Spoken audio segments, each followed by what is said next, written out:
નમસ્કાર ગુજરાત. કેન્દ્ર સરકારના બજેટ બાદ ગુજરાત સરકારે 2 ફેબ્રુઆરીના રોજ 3,32,465 કરોડનું બજેટ રજૂ કર્યું છે. આ બજેટમાં ખેડૂતો, મહિલાઓ અને સામાન્ય વર્ગ માટે શું જાહેરાત કરવામાં આવી છે તે જાણીશું આજના વિડીયોની અંદર. જેથી મિત્રો ચેનલ પર જો નવા આવ્યા છો તો ચેનલને સબસ્ક્રાઈબ કરવાનું ભૂલતા નહીં. સાથે આજનો આ વિડીયો છે તેને અંત સુધી જોતા રહેજો. તો મિત્રો વાત કરીએ તો 1800 કરોડની સ્માર્ટ આંગણવાડી બનાવશે. કનુભાઈ દેસાઈએ કહ્યું કે રાજ્યમાં 1800 કરોડના ખર્ચે સ્માર્ટ આંગણવાડી બનાવવામાં આવશે. મિત્રો ત્યારબાદ જો વાત કરીએ તો વિજ્ઞાન પ્રવાહના અભ્યાસમાં શિક્ષણને પ્રોત્સાહન માટે આ યોજના અંતર્ગત ઉચ્ચ માધ્યમિક શાળાઓના વિજ્ઞાન પ્રવાહમાં અભ્યાસ કરતા ગરીબ અને મધ્યમ વર્ગના વિદ્યાર્થીઓને ધોરણ 11માં 10,000 રૂપિયા અને ધોરણ 12માં 15,000 રૂપિયા કુલ મળીને 25,000 રૂપિયાની સહાય આપવામાં આવશે. આ યોજનાથી આગામી 5 વર્ષમાં વિજ્ઞાન પ્રવાહમાં વિદ્યાર્થીઓની સંખ્યા અંદાજે વાર્ષિક 2 લાખથી વધુ 5 લાખ થાય તેવી પણ સંભાવના જોવા મળી રહેલી છે. આ યોજના માટે આવતા વર્ષે અંદાજે 400 કરોડ રૂપિયા ખર્ચ થશે. મિત્રો આગળ વાત કરીએ તો ગુજરાતના બજેટમાં મહત્વપૂર્ણ જાહેરાત કરી છે. 8 શહેરોને મહાનગરપાલિકાના દરજ્જો આપવાની જાહેરાત કરવામાં આવી છે. નવસારી, ગાંધીધામ, મોરબી, વાપી, આણંદ, મહેસાણા, સુરેન્દ્રનગર મહાનગરપાલિકાઓના દરજ્જો આપવામાં આવે તેવી પણ માહિતી મળી રહેલી છે.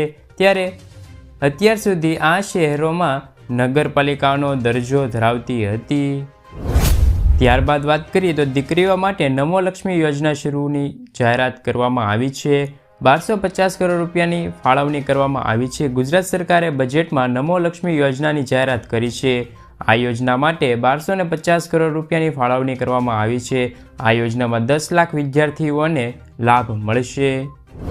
ત્યારબાદ આગળ વાત કરીએ તો આંબેડકર આવાસ યોજના અને પંડિત દીનદયાલ આવાસ યોજના માટે 243 કરોડ રૂપિયાની જોગવાઈ કરવામાં આવી છે. જેમાં મકાન બનાવવા 1,20,000 રૂપિયાની આજુબાજુ હપ્તા સ્વરૂપે સહાય મળશે.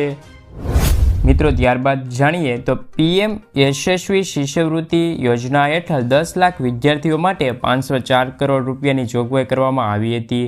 અનુસૂચિત જાતિ અને વિકસિત જાતિના 40 લાખ વિદ્યાર્થીઓને શિષ્યવૃત્તિ માટે 360 કરોડ, અનુસૂચિત જાતિના છાત્રાલય અને આશ્રમ શાળાના 1 લાખ વિદ્યાર્થીઓ માટે 335 કરોડ, સરસ્વતી સાધના યોજના હેઠળ 1.50 લાખ કન્યાઓને વિના મૂલ્યે સાયકલ આપવા 84 કરોડ, બિન અનામત વર્ગો માટે શૈક્ષણિક ધિરાણ કરવા 600 કરોડ રૂપિયાની જોગવાઈ કરવામાં આવી હતી. મિત્રો ત્યારબાદ આ બજેટમાં અમદાવાદ માટે પણ ઘણા મોટા એલાન કરવામાં આવ્યા છે. જેમાં અમદાવાદ રિવરફ્રન્ટની લંબાઈ વધારવાનો નિર્ણય લેવામાં આવ્યો છે. રિવરફ્રન્ટ ગાંધીનગર સુધી પહોંચે અને તેમની લંબાઈ 38.2 કિલોમીટર સુધીની થઈ જશે.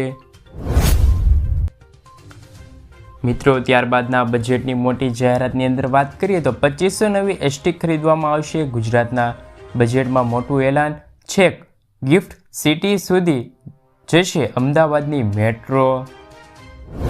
આગળ મિત્રો જોઈએ તો નાણા મંત્રી કનુભાઈ દેસાઈએ આજે રાજ્યમાં બજેટમાં અનેક નવી જાહેરાત કરી હતી. જેમાં નમો શ્રી યોજનાની જાહેરાત પણ કરવામાં આવી હતી. જે અંતર્ગત SC, ST, NFS, PMJ સહિતના 11 જેટલા માપદંડોને આવર્તી સગર્ભા બહેનોને 12,000 રૂપિયાની સહાય આપવામાં આવશે. મિત્રો આગળ વાત કરીએ તો બજેટમાં ગ્રામ્ય સુરક્ષા વધારે મજબૂત કરવામાં આવશે. 200 આઉટપોસ્ટ અપડેટ કરી PSIનું પોસ્ટિંગ કરાશે. 18 કરોડની જોગવાઈ કરવામાં આવશે. તાલુકા મુજબ નવી 80 ફેમિલી કાર્ડ બનાવી અને મહેક ઊભી કરવા માટે 5 કરોડ રૂપિયાની જોગવાઈ પણ જાહેર થશે. ત્યારબાદ મિત્રો વાત કરીએ તો 25થી 60 વર્ષના માન્ય પત્રકારોને સામૂહિક જૂથ વીમા યોજનાની નાણાકીય સહાય કુદરતી મૃત્યુના કિસ્સા સહાય મર્યાદા રૂપિયા 1 લાખથી વધારીને 2 લાખ તથા મૃત્યુના કિસ્સામાં રૂપિયા 5 લાખથી વધારીને 10 લાખ રૂપિયાની સહાય આપવામાં પણ આવી જશે. મિત્રો આગળ માહિતી મેળવીએ તો રાજ્ય સરકારની વિવિધ યોજનાઓની માહિતી સામાન્ય લોકોને એક જ પ્લેટફોર્મ પરથી મળતી રહેશે. એ માટે મલ્ટીમીડિયા ફોર્મેટ એક જ પોર્ટલ પરથી સરળતાથી ઉપલબ્ધ કરવામાં આવી જશે. મિત્રો આગળ વાત કરીએ તો બજેટમાં મોટી જાહેરાત, જેમાં રાજ્યમાં આરોગ્ય સુવિધા વધારવા પર ભાર મુકાયો છે. એમ્બ્યુલન્સ સુવિધા વધુ દ્રઢ બનાવવા માટે 319 નવી એમ્બ્યુલન્સ ખરીદવામાં આવશે, જે અંતર્ગત 76 કરોડ રૂપિયાની ફાળવણી કરવામાં આવશે. અમદાવાદ અને સુરત જિલ્લામાં હોસ્પિટલ બનાવવામાં આવશે. અમદાવાદમાં બાવળા અને સુરતમાં કામરેજ નજીક હોસ્પિટલ બનાવવામાં આવશે. 300 બેડની જિલ્લા કક્ષાની હોસ્પિટલ બનાવવા રાજ્ય સરકારનો નિર્ણય પણ જાહેર કર્યો છે. મિત્રો આગળ વાત કરીએ તો 16મો હપ્તો ક્યારે આવશે? 2100 રૂપિયા PM કિસાન યોજના અંતર્ગત ખેડૂતોના ખાતામાં ટ્રાન્સફર કરવામાં આવતા હતા 2000 રૂપિયા, જે હવે ખેડૂતોના ખાતામાં ક્યારે આવશે તો સંપૂર્ણ માહિતી મેળવીએ. ભારત સરકાર દેશના ગરીબ ખેડૂતોને આર્થિક સહાય પૂરી પાડવા પ્રધાનમંત્રી કિસાન સન્માન નિધિ નામની યોજના અદ્ભુત યોજના ચલાવી રહી છે. આ યોજના હેઠળ દર વર્ષે ખેડૂતોના ખાતામાં 6000 રૂપિયા આર્થિક સહાય આપવામાં આવે છે. આ 6000 રૂપિયા નાણાકીય સહાય દર વર્ષે 3 હપ્તામાં આપવામાં આવે છે. દરેક હપ્તા દર 4 મહિનાના અંતરે ખેડૂતોના ખાતામાં મોકલવામાં આવે છે.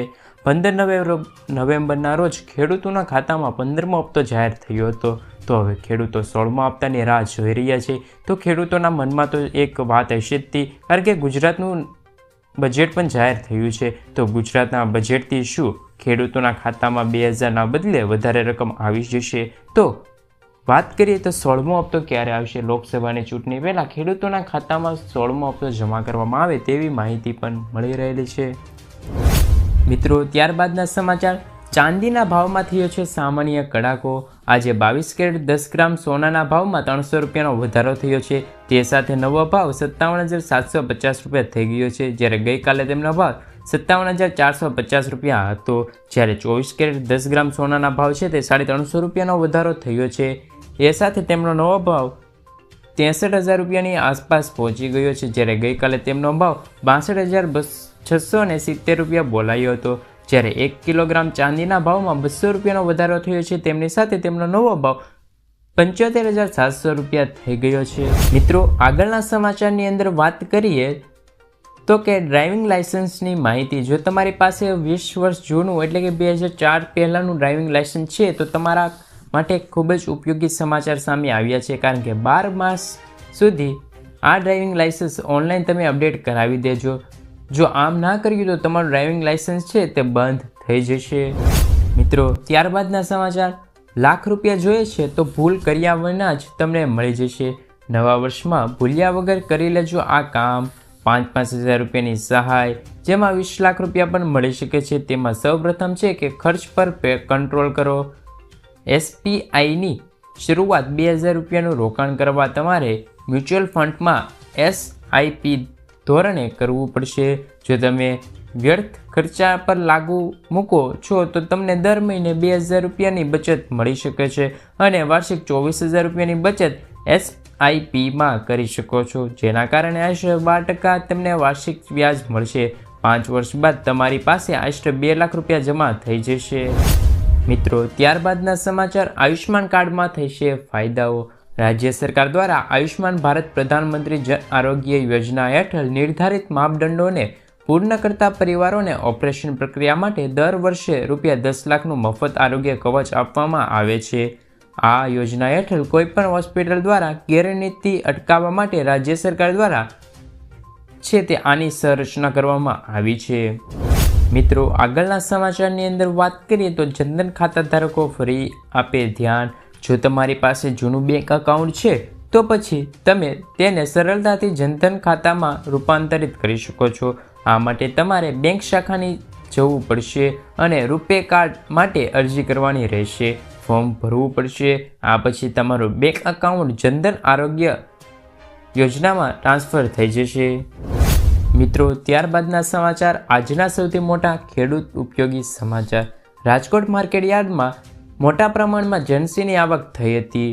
માર્કેટયાર્ડમાં મગફળી, કપાસ, ડુંગળી, ઘઉં, બટેકા સહિતની શાકભાજીની આવક થઈ હતી. રાજકોટ માર્કેટયાર્ડમાં આજે ડુંગળી અને કપાસની આવક થવા જઈ છે. આ સાથે જ ઘઉંની આવકમાં પણ મોટો વધારો થઈ જશે. રાજકોટ માર્કેટયાર્ડમાં 22 જાન્યુઆરીના રોજ બંધ રહેશે. રામ મંદિરના પ્રાણ પ્રતિષ્ઠા મહોત્સવને લઈને યાર્ડ બંધ રહેશે. જેથી સોમવારે ખરીદી અને વેચાણ બંધ રહેશે। ત્યારે આજે માર્કેટિંગ યાર્ડમાં કપાસ અને ડુંગળીમાં સૌથી વધારે આવક થઈ હતી। મિત્રો, ત્યારબાદના સમાચારની અંદર વાત કરીએ તો ગુજરાતના મુખ્યમંત્રી એક્શનમાં। મુખ્યમંત્રી ભૂપેન્દ્ર પટેલ સરકારી કામની ગુણવત્તાને લઈને કટોર કરી રહી છે। તેમણે કહ્યું છે કે ક્વોલિટીમાં કોઈ બાંધછોડ નહીં ચાલે। આમ 2 મહિના મોડું થાય તો ચાલશે, પણ કામની ગુણવત્તા સામે કોઈ પણ બાંધછોડ નહીં ચાલે। કામ સારું થવું જોઈએ, જો નહીં થાય તો એક્શનમાં લેવાશે।